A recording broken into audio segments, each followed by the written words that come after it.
9 दिसंबर 2022 अरुणाचल प्रदेश के तवांग का young stay LAC पर चीनी सैनिकों ने एक बार फिर भारत की सीमा में घुसने की कोशिश की है।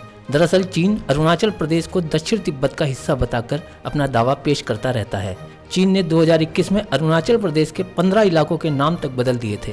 यानी चीन की जमीन हथियाने की नीति का अगला फोकस भारत पे है। रूस और कनाडा के बाद चीन दुनिया का सबसे बड़ा देश है। इसका कुल एरिया 97,06,961 वर्ग किलोमीटर का है। इसमें से 43% जमीन दूसरे देशों से हड़पी हुई है। आज इस वीडियो में हम उन इलाकों के बारे में जानेंगे जिन पर चीन का कब्जा है। सबसे पहले बात करते हैं पूर्वी तुर्किस्तान की। चीन ने सन 1949 में पूर्वी तुर्किस्तान पर कब्जा किया था। चीन इसे शिजियांग प्रांत बताता है, जिसका कुल एरिया ईरान जितने बड़े देश के बराबर है। दूसरा इलाका है तिब्बत। 23 मई 1950 को चीन के हजारों सैनिकों ने तिब्बत के ऊपर हमला कर उस पर कब्जा कर लिया। इसका कुल एरिया दक्षिण अफ्रीका जैसे देश जितना बड़ा है। तीसरा इलाका है इनर मंगोलिया। दूसरे विश्व युद्ध के बाद चीन ने इनर मंगोलिया पर कब्जा कर लिया था। इनर मंगोलिया की बात करें तो एरिया के हिसाब से इनर मंगोलिया चीन का तीसरा सबसे बड़ा सब डिवीजन है। इसका क्षेत्रफल कोलंबिया जितने बड़े देश के बराबर है। चौथे नंबर पे बात करते हैं हांगकांग की। हांगकांग पहले चीन का ही हिस्सा था, लेकिन सन 1842 में ब्रिटिशों के साथ हुए युद्ध में चीन को इसे गंवाना पड़ा था। मगर 1997 में ब्रिटेन ने चीन को हांगकांग लौटा दिया। लेकिन इसके साथ वन कंट्री टू सिस्टम समझौता भी हुआ, जिसके तहत चीन हांगकांग को अगले 50 साल तक राजनीतिक तौर पर आजादी देने के लिए राजी हुआ। पांचवें नंबर पे है मकाऊ। मकाऊ पर लगभग 450 सालों तक पुर्तगालियों का कब्जा था, मगर दिसंबर 1999 में पुर्तगालियों ने मकाऊ को चीन के सुपुर्द कर दिया। मकाऊ को ट्रांसफर करते समय भी वही समझौता हुआ था जो हांगकांग के साथ हुआ था।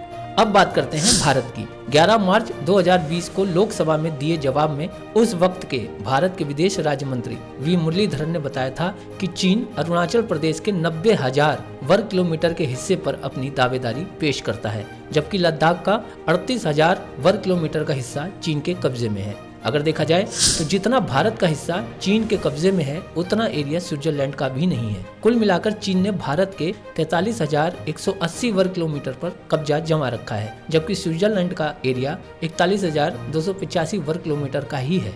सिर्फ देश या जमीनी नहीं, बल्कि चीन समुद्र पे भी अपना हक जताता है। दरअसल चीन दक्षिण चीन सागर पर भी अपना हक जताता आया है। वियतनाम और इंडोनेशिया के बीच में पड़ने वाला ये सागर लगभग 45 लाख वर्ग किलोमीटर में फैला हुआ है। दक्षिणी चीन सागर इंडोनेशिया, चीन, फिलीपींस, वियतनाम, मलेशिया, ताइवान और ब्रुनेई से घिरा हुआ है। लेकिन इस सागर पर इंडोनेशिया को छोड़कर बाकी ये 6 देश इस पर अपना दावा पेश करते हैं।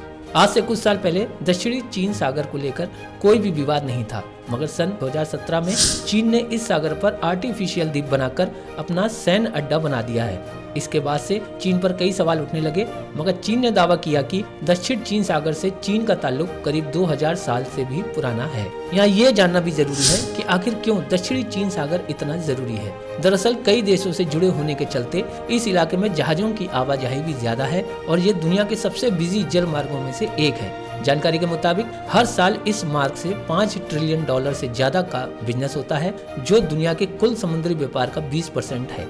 यहाँ पार्सेल द्वीप पर कच्चे तेल और प्राकृतिक गैसों का भंडार भी है। साथ ही इस क्षेत्र में कई प्रकार की मछलियाँ भी पाई जाती हैं। यानी कह सकते हैं कि बिजनेस के लिहाज से ये इलाका बेहद अहम है, इसलिए चीन इस पर अपनी दावेदारी पेश करता है। तो उम्मीद करते हैं आपको ये जानकारी अच्छी लगी होगी। ऐसी और भी वीडियो देखने के लिए जुड़े रहिए नॉलेज टीवी शो के साथ।